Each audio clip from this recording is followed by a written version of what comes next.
Welcome to the Faith and Trauma Center podcast, a unique approach to exploring the intersections of religion, trauma, sacred spaces, and mental health. Each month, we choose a different topic to discuss weekly from different perspectives. The first week, we explore the faith, community, and clergy perspective. The second week, the mental health practitioner perspective. The third week, the perspective of individuals working to heal from religious trauma. And the fourth week, we invite a special guest who has been impacted by our monthly topic to join us. This format follows the design of the Faith and Trauma Center's 3 pathways for resources and education. We invite you to explore all the additional material that we offer at faithandtraumacenter.org. Let's jump into this week's conversation. Hello, everybody, and welcome to yet another episode of the Faith and Trauma Center podcast. I am Holly Madden. I am the Faith and Trauma Center co-founder, one of the two. I'm also a mental health therapist in training, working on becoming an ecotherapist someday. So I bring a lot of that to the table, and a lot of wonderful earthing thingies, because that's who I am. That's what I love. And I'm here with my best friend, with also Faith and Trauma Center co-founder Christy Love. And we're really excited today because we get to do our first story series. So we're going to dive into that in just a second and get to bring on a really good friend of ours. So I just want to start, though, for just a moment and just kind of do a quick check-in with you and just see how you're doing. Yeah, I am doing well. I got to enjoy a little bit of rain this morning, which always like recharges my soul. And I don't get very often. So it's the great irony of my life right now is that I love thunderstorms and the rain, and I moved to the desert. And so I don't get it hardly ever. So I soaked it in this morning and it felt really wonderful and good. And football's on TV and my husband's cooking tonight. So like I'm in a good place, y'all. I forgot about the fact that we're like talking when the football game is on, and it's like We are, and it's okay. That's how much I love you, is that the still Chiefs love. game is starting and I am hanging out recording podcasts with y'all. So that is just how much I love you. I love that. Um, I am also a lover of thunderstorms. I'm going to be really like raw for like a brief moment. I am a deeply emotionally, deeply feeling person. If any, you know that most people know that about me. And so thunderstorms are like one of the most beautiful representations of that in me. Like it's like the internal can be felt in the external weather environment. So I just like feel very seen by thunderstorms. And so we've been in a little bit of a drought where we've been in. And I felt that in my soul. Like I just had to like process that. And we've had some rain the last several days, and it's been like it's thunderstorming outside right now. So I feel like this, I don't know, this like visibility is happening for me. Like this is how I feel internally. So it's good. We discovered I'm an Enneagram 4, actually. I feel like I just need to like scream that to the world because I've had this whole like wake up call with it. Now I'm like was very upset about it. Now I'm really proud of it. And so like now that makes sense why I identify so much with thunderstorms. So but it's been a good week, busy week with kiddos and work. And my husband and I are both in grad school at the same time, which might have been a really stupid idea, maybe a beautiful idea. I'm not sure. So we like solidarity and homework time. And also it's been a little bit of a stressful homework day for my partner, so trying to support him in that. So I bring a lot of that energy to the table. And if I talk a lot, it's because I'm tired and I have ADHD, but I love you all and I love being here. So This could go in a lot of directions with our between Holly's normal ADHD on this podcast and our guest today, who also is a little neurodivergent in the ADHD world, a lot in the ADHD world. Just outed you. But yeah, we get to spend some time today with our very good friend, Rue Lohn. So welcome, Rue. I am so excited to be back on here with y'all. I was joking a little bit beforehand that I have listened to the podcast now more than ever since I have stepped away. Yes. And have been loving this podcast series and this theme for this month. And I am just happy to be in this space with y'all. Yeah, absolutely. Yay. So if you're new to the Faith and Trauma Center podcast, you're going to be like, what are they talking about? If you followed us from the Flip Table Collective, which we did a podcast for several years called Flip Table Theology, Rue was one of our regular hosts and a constant voice on our podcast. And so it's good to have you back in this space with us today. Excited to have you. So Yeah. introduce yourselves a little bit to us, Rue. Yeah. So my name is Rue Lohn. My pronouns are he, they. And I have religious trauma, which is why I'm here. My Um, name is Rue. I my have name is, religious I have trauma. religious trauma. That's Um, why we're all here. yeah. I'm a queer and trans masc person. And I want to preface that because I think that adds different layers to my religious trauma experience. But I have grown up in faith spaces and still have a heart and love for those spaces while also recognizing that I can feel harmed and triggered by them. Um, but yeah, I'm trying to think. This ADHD is going to go different places. You But had some big updates recently I too. do. I do have big updates. I moved to the Pacific Northwest, following in Christie's footsteps. And I am in Seattle now. I am working as a domestic violence advocate, for a really lovely organization that does poverty justice here. And that's super new. It's like 2 weeks. So I'm like really green to the area, but I have been loving it. I do feel like I was talking with my girlfriend the other day.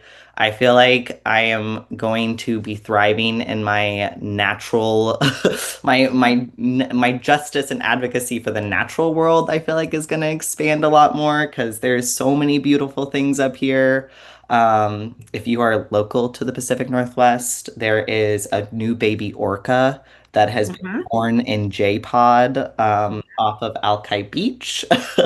And I have been following them, and that has been really fun. So it's interesting being in a space that feels really safe for me and also just like an opportunity to grow Yeah. and expand and yeah, be in a different season that is a lot less it's a lot more healing is a good way to put it. I just feel like this space and city and town is like just going to be so healing Yeah. for me. So yeah, I that's kind of my update, and I it's going to be official because my girlfriend is moving out with me this week. So I'm going to Yay. go back, and then I'm going to come back, and it's going to be crazy and fun and all the things. All the things. Okay, well let's jump in. I am so grateful for your courage and your willingness to be really honest and transparent and come on and share your story, especially in the context of this month's theme, which is growing up in a faith-filled household and that unique experience of being raised in a Christian home. Some of the unique religious trauma that can occur in that space, some of the unique religious trauma triggers that can happen in that space.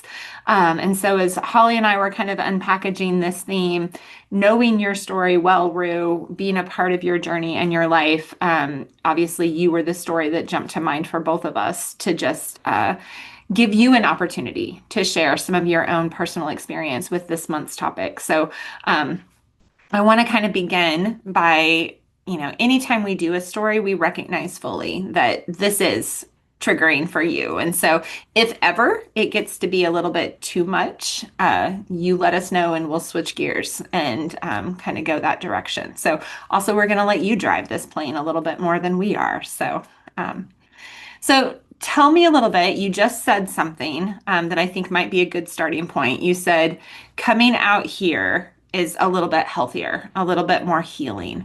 And so coming out here from the Springfield. Midwest. Yep. Yep. Okay. So talk to me a little bit about growing up in a Christian home. in the Bible Belt? Ugh. Yeah, so many places you could start. Yeah, so I grew up in Springfield, Missouri, where Holly is right now, and where there's a church on almost every corner. Hmm. And I grew up in a home that I was homeschooled. So I think that kind of adds a little layer.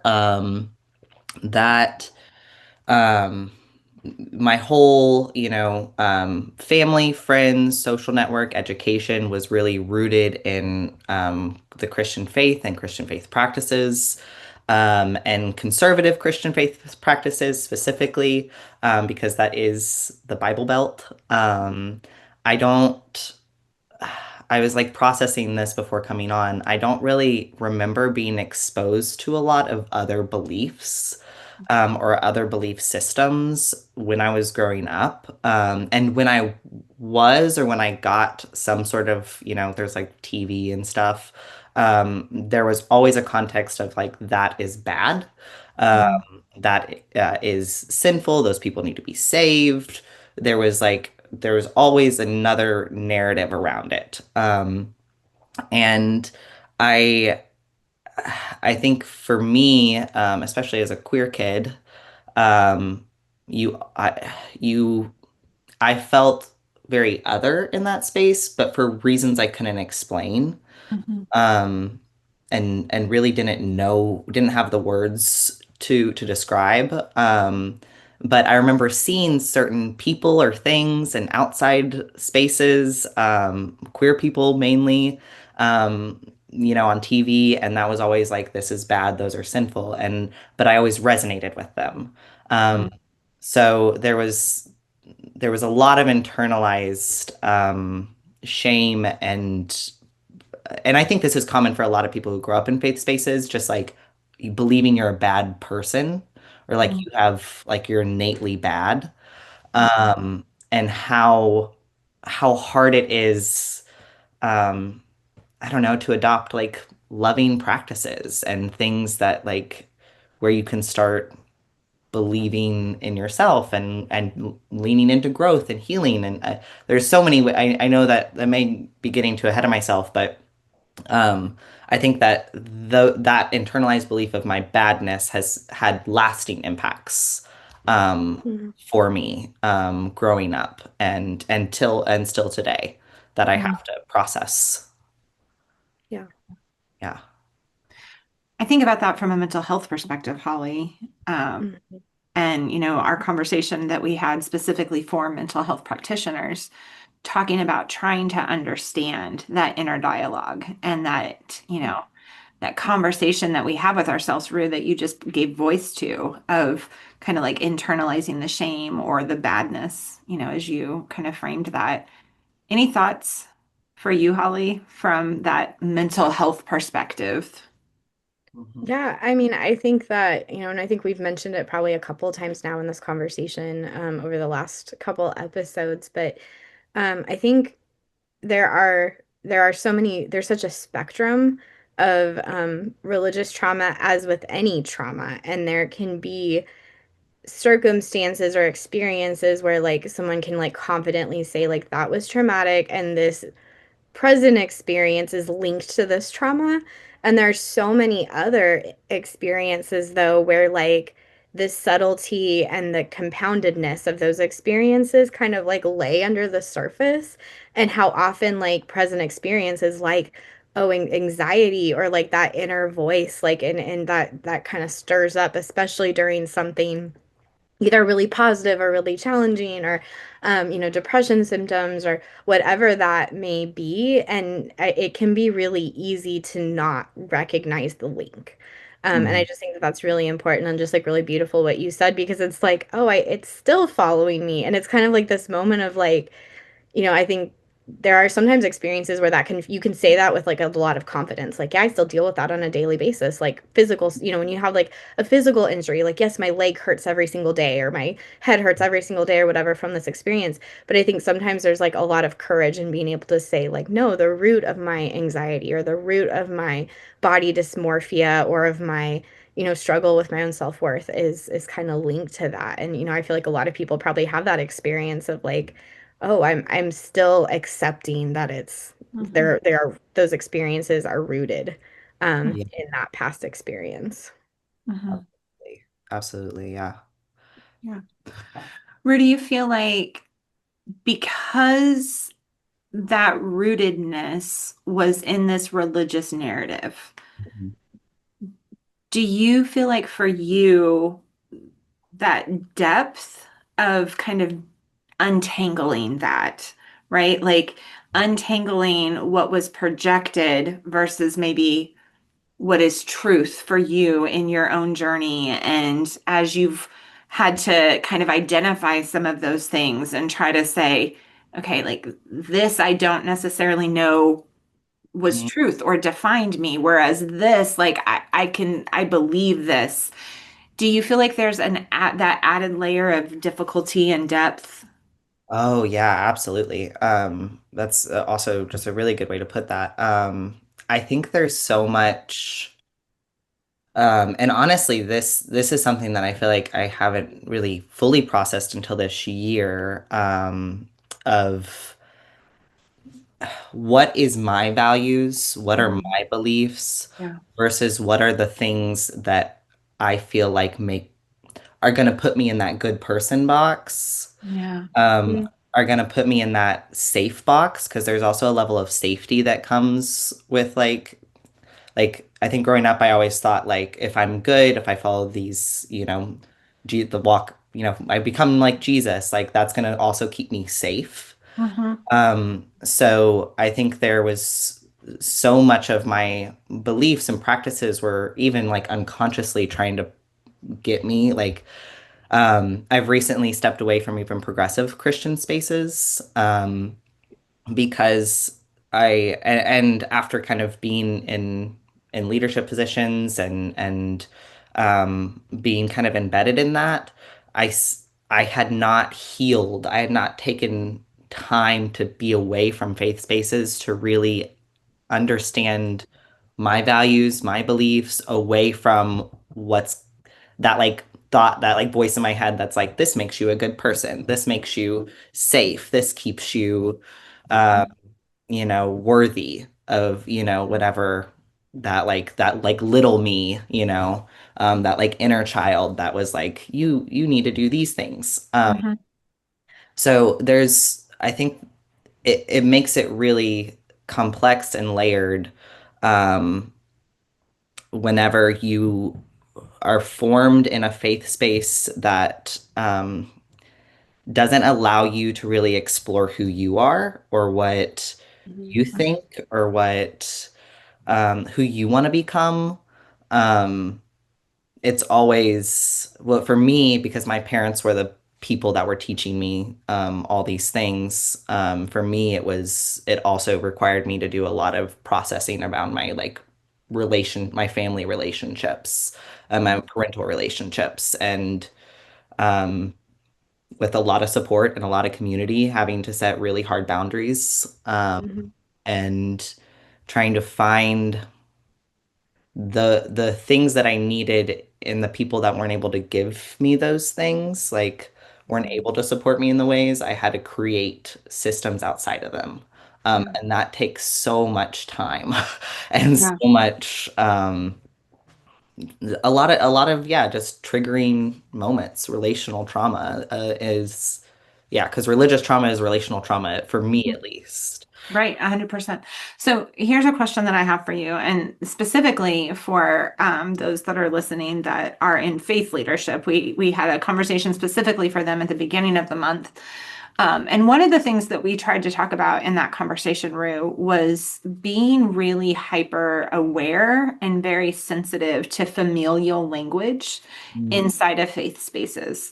And I know you just shared, that you've kind of stepped away from formal faith spaces right now, but I know you spent a lot of time in them. So my question to you would just be, can you kind of speak to that in terms of when there has been a relational disconnect, some boundaries you've had to set, some degree of separation or estrangement maybe that's taken place because of the experiences you've had? Um, those trigger words around family language or parental language related to divinity and those kind of things. Can you talk a little bit about just your own personal um, messiness with that and how that may be triggering, that may be difficult? Maybe you found peace with that. What does that look like for you? Yeah. I think calling like we use like church family is like Mhm, a big one. And I think I want to say like I recognize the heart in the people that are saying those things. Like you want to I think the heart is like this is a community of people that will support you. Like I think that's the heart. But whenever you have been in church spaces that have not been uh, healthy, have been harmful, and there's always like I think abandonment trauma is a good way to put it. Like the family, the use of the word like church family. For me, when I would always hear that, I would think, okay, these people are prone to leave, just like mhm, my family are. And that, and again, like this is probably a lot of things happening post processing, but like mhm, looking back, I think I'm like that's why I always would have walls up. Um, mhm, and wouldn't reach out for support, wouldn't ask, and even like um even in and I think well, I'll go back to the father language with God. I think that is always really messy whenever I don't know, your own parents are failing you in certain ways. mhm, And then you're supposed to, I don't know, especially when it's like you're in a space where it's like you're supposed to worship Father God every day, and like you come into that space and they use a lot of masculine language. How hard it is to even feel present. mhm, Like even when you want to, like I think that was I always wanted to feel spiritually connected to God. mhm, Um, Mhm. but whenever all this language and like religious trauma narratives would come, like um, it would always create a disconnect in my body, and then I would always feel guilty about it. yeah. So it was hard whenever churches use family language, it was always hard for me to, in my body, feel like I could be present and actually connect with people in a way that was meaningful. Yeah. Um, Yeah. I know Mhm. there's been a real trend, especially in very progressive faith spaces, away from, the gendered language of God or the gendered parental role of God. But in substitute, one of the things that I often hear a lot of people in progressive spaces say is divine parent. mm, And I just want to like kind of lift that up and speak to that because again, like when we're creatively just mm, Mhm. constantly trying to lift up this very parental role. You're exactly right when you say for those that have had an Mhm. experience of parental estrangement, disappointment, rejection, whatever that is, all of those things just become incredibly complicated. And so I think the greater challenge is for those in faith spaces is to be able to name divinity by characteristics and not by roles. mm, And so Holy One of comfort or, whatever those things look like that are appropriate situationally for the conversation that you're having. yeah, Um, I think the easier thing is to often default to these parent roles and parent language and family language, not Mhm. recognizing how hurtful that can be for a lot of people that are listening.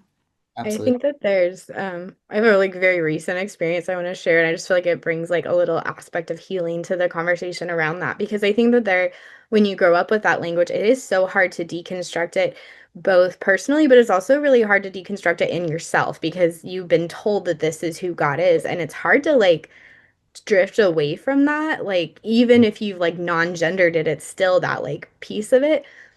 I think it's really beautiful to see people who are not immersed in that and the way that they like process that.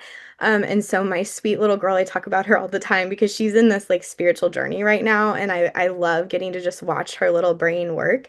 And we were at dinner with my in-laws tonight, and my in-laws are very evangelical, and so they still like to hold hands at the table and pray, and like we engage in that and like have talked to our kids about like this is something that they do, and we like really respect them in that space, and that's an element of like respect and trying to explain that. And there's been some like funny stories of how my kids offer prayers at the dinner table because of just their concept of what that is. But my in-laws had mentioned like God the Father at dinner, and my daughter after the prayer leaned over and said, "Mom, I thought God didn't have a gender." And I was like, we'll talk about this in a minute. Like, and then like later I was like, so like, do you want to talk about that? And she was like, yeah. And I was like, well, who is God to you, Ellie? And she's like, sometimes God's a woman. Sometimes God's just the tree. And I was just like, just the confidence. And I was like, well, and that's what's really important. Like, God's kind of who God is to everybody, and everybody sees that differently. And she's like, oh, like, okay, so that's how Nana and Grandpa see him, and like, or see them. And I think that that's really important to like I don't know. It just was really beautiful to me to see, like, okay, the deconstruction of that in someone who's then not immersed in that, like seeing that as beautiful, like, oh, we all get to see God and connect with God differently. And I think that language can like really prevent someone from making a connection because there is so much creativity. It like squelches the creativity of that. And so there's a cute little insert of like healing of what that can be like as, Mhm. you know, in that world of Christian parenting, and just the creativity of kiddos. So. Oh, that's beautiful. Yeah. I would be curious, Rue, if I can ask you another question. Just I know you mentioned healing outside of any faith space currently. And I know like I'm somewhat in that experience. Like we're not engaged in like physical community right now ourselves. And I'd just be curious, like I know, and I want to say this respectfully because I know she's not here at the table, but you are in a relationship with your partner who doesn't have like religious upbringing the same way that you do. So like you come from different places, which I think is really important to give some name to that, maybe for you to explore. But I would just be curious, like, how has healing been outside of a faith space for Mm. you? Yeah, it's definitely come in waves. Um, I think, well, I first want to name that I think the thing that has been the most healing in my journey has been coming to a faith space that was um, deeply accepting of my queer and trans identity. And, um, I was with y'all and the way that you led relationally and were willing to open yourself up to my questions and walk with me. I think that um, has was the thing that let me or gave myself was I was able to give myself permission to walk away and explore other things Mm, because of the fact that I knew that relationally I would still be with y'all. Mhm. Um, and I think that is um, was incredibly important for where I'm at now. And also the in doing that, I think in other spaces I would have had like so many waves of shame if I hadn't had that support system. So I just want to name that first off. And then I I think it's been I think when it was like March of this year was the first time I had not been in a faith space since growing up. Um, and I I have had to find a lot because I still think I probably relate a lot with you, Holly, where I still find myself a very spiritual person. mm, Um, I I I find people to be really beautiful. I find the world to be really beautiful. I think there's a lot of connection that I find to be really holy. Um, but it's required me, honestly, being out of a faith space where you kind of have that routine of faith practice has required me to look for divinity in a lot of other things.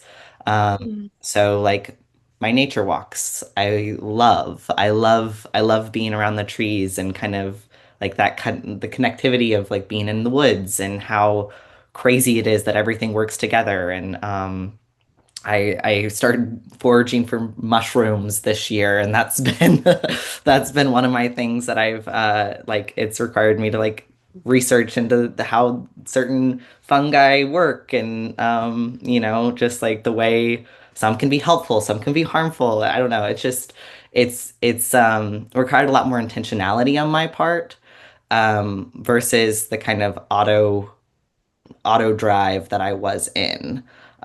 Because it was like this is the thing. Like in faith spaces, I was like, okay, I'm practicing my spirituality, but I wasn't doing it intentionally. And now I feel like I'm able to do it a lot more intentionally, and also just I don't know, since my nervous system has calmed down a lot more from stepping away, I feel like I'm a lot more engaged relationally with the people around me. And I'm able to be a lot more honest and vulnerable with them. Um, and that has been really healing. Yeah. Mm. Yeah. Yeah. My heart loves that for you. Yes. So I have two questions to kind of wrap us up.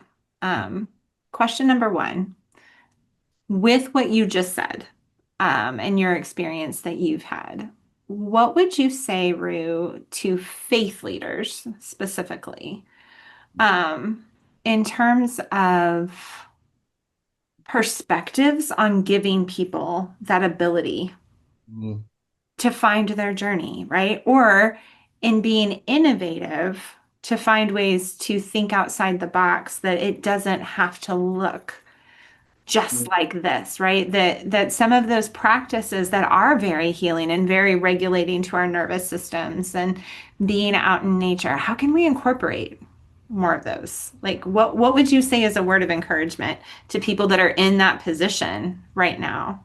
yeah. I think first off, it's like uh shaping your relationship with the people that you're serving in an unconditional way, saying, wherever you're at in life, I am willing to be connected with you. Even if that means not being in my church service, even that means not engaging with our programs or not being clergy or whatever that is. It's operating from that place and communicating that to the people that you're with, that you're doing pastoral care with. That is a forefront, and showing that with your actions. Mm. So I think that's kind of the cornerstone for me, at least it was. And then for engaging other spiritualities and other expressions, I mean, I think we did that at our old church plant where it was we'd go and we did worship service outside. And that was an opportunity to not be in a building and to kind of expand the idea of what worship is. That's really beautiful. I think there's also really cool opportunities to partner with other faith traditions. I know a lot of people do oh gosh, I'm gonna miss the words, but it's like multi-religious cross Oh, religious interfaith. interfaith. There it is. I was I like, you're gonna got you. catch me. I got you. But yeah, opportunities to like partner with other people that would allow the people in your congregation to ask questions of other faith traditions, to really explore what would be more meaningful for them. Um, those are all things that I look for and appreciate in other faith spaces. Yeah, Mm. absolutely. My last question to you would be this, and that is for those listening who have shared much of your experience, who have also had a lot of those hurts and traumas come from upbringing and come from family that was supposed to love and accept and have had to navigate difficult boundaries, much like you have, and a lot of those kind of pieces that are similar, especially for queer and trans individuals, Rue. What is a word of encouragement that you would want to share to others who have shared this experience? Mm, mm. I I'm like thinking of me before coming out and Mm, still being in that space. Um, and how much anxiety and fear and nervousness, but also like power that was in that space of like, I'm gonna share this truth. Um, and there's always a risk that mm, comes whenever you're putting yourself in that space. Um, And in that risk, in that stepping out and doing that really scary thing, and not just for coming out, but just like when it comes to processing religious trauma and mm, all the scariness that comes with that, um, my there's so much expansion for joy mm, and connection whenever you do that really scary thing that mhm, serves you. mhm, Um, and I think I would just offer that my hope is that you lean into the scary thing that serves you mm, and know that there are people and community and a life that is so much bigger and more lovely than the place that you're coming from. mm. Um, and I know that's my wish for you. I know that's y'all's wish for the people who are listening. And I would love to hear people's stories about what that's been like and where they're at, because it's worth it. Hmm. Yeah. You're making me weepy, Rue. Any thoughts from you, Hall? um, I think first of all, I just adore you, and it's nice to have you back for this conversation. Just see even just how much you've grown over this little bit of time, and I think I just echo your wish, and just genuinely want people to feel like they have, I don't know, the freedom Mm, to continued like you can never completely walk away from what you were brought up with, and but to see those as like this beautiful starting point of, this, there was a beginning there, and there was pieces of whatever that was, trauma, grief, heartbreak, struggle, like abuse, like there can be so many different experiences of that, like in the soil, but just to like have the freedom to say like you were never supposed to stay there. Like you were supposed to always emerge from the soil and grow into something big and beautiful. And I see that in you daily, just the growth and the courage, and just like seeing you that like, little pine trees like start out as teeny tiny seeds deep, deep, deep in the soil, and they grow into these extraordinary trees that are big and beautiful. And Christy's laughing because I brought up a tree analogy. Like it's been a while I needed to do that, but I feel just like it that. needs to be a drinking game. It's with herbal tea though. Yes, but I really, I love that about you, and I just equate that with you and just your growth. And I just hope that others who may be struggling with feeling like I wish I could find that freedom, like that would be my wish, and just this like permission to say like you were never supposed to stay there. You were always meant to grow. Like that was, if purpose is still a word that you feel committed to, like I know that's a very Christian, that was a huge one for me for a long, long, long time.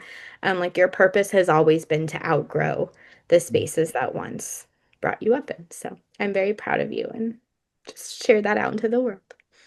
Mm. So Rue talked about, wanting to hear other people's stories, and we have tried to create a platform for that.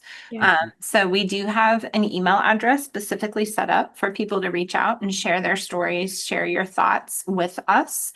And so you can always email Holly and I at faithandtraumacenter@gmail.com. And the two of us get those and can read through those. And who knows, maybe, there's an opportunity that comes out of that conversation for you, like Rue, to come on and share your story too with others. Because I think one of the things that's so important is that as we talk about religious trauma more, as we put stories with the statistics and with the things that we know to be true, is that not only are we destigmatizing this really unique form of hurt and harm and healing that has to happen, but we're also finding solidarity that we're not on that journey by ourselves. And so, Rue, I know that your journey has been complicated and is still ongoing. But I love the fact that you have been brave, that you have opened up. And I also love the fact that you continuously are putting yourself in places where you are willing to invite people into that journey with you and that you're not journeying by yourself. And so I think that's our hope and our heart for all of you that are listening is that you find a way to connect with others on your journey so that you don't have to journey, you don't have to heal alone. If you are someone who needs help making some of those connections. We are excited to share with you that starting in October, our online religious trauma support group will be starting. And so that group will be meeting on Monday evenings. And we'll have a lot more information about that group, how to request to join that group on our website. So be paying attention. I know we'll link to that in our show notes today. We also will be sharing that on social media in the days to come. So pay attention to that. We won't just post the Zoom link anywhere publicly. You'll have to request it that you want to join just so that we can really protect the integrity of that group and that space and make it as safe as possible for those that are bravely willing to connect. Rue, you're always welcome to come and hang out with us sometimes. So, but that's a group that Holly and I will lead together. Sometimes I'll lead, sometimes she'll lead, sometimes we'll be there at the same time. So we'd love to invite you if you are in search of some supportive community to help you on your healing journey. So, Ruth, thank you. We appreciate you, friend. We love Thank you. Excited to see you in a few days. I think we both get to see you in a few days in different states and time zones. So that's kind of fun and crazy. you. So awesome. Okay, well, we'll be back. We're going to start a new theme and a new month for October. Holly, I think we're going to be digging into Christian nationalism. Uh, it feels topical Probably right a good now. one It to talk feels about right needed now. right now. You kind of can't escape it right now. So I think we got to talk about it. So I think that's what we dive into in the month of October. As much as that makes all of us kind of queasy, we got to talk about it. So Cringe. yep, yep. Yes, So we'll start digging into that with our first conversation, specifically for faith leaders, on our next podcast. All right. sounds Bye, good. everybody.